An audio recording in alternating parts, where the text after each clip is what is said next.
créant l'Institut, je pense que c'est une question de souveraineté, d'endogénéité.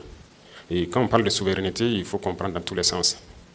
Aujourd'hui, le Burkina Faso lutte, et ce que nous avons compris depuis 3 ans maintenant, est que nous ne pouvons compter sur personne. Il faut compter sur soi-même. Ça, c'est un impératif. Tous ceux qui passaient leur temps à venir au Burkina ou à recevoir des stagiaires ont un objectif derrière la tête, c'est de nous dominer.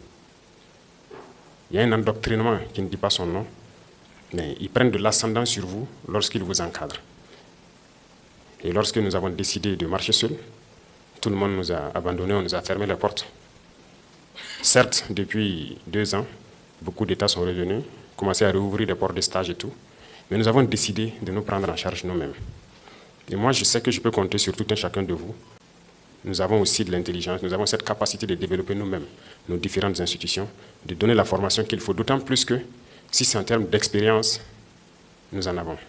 Et la mise en commun de toutes ces expériences permettra de booster la qualité de l'instruction donc au niveau de l'institution ici. Si c'est de l'expérience, nous en avons à vendre.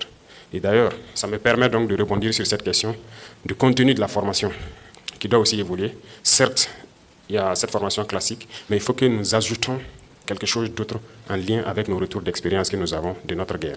Pourquoi on ne peut pas exploiter toutes nos expériences de cette guerre et développer notre outil de défense?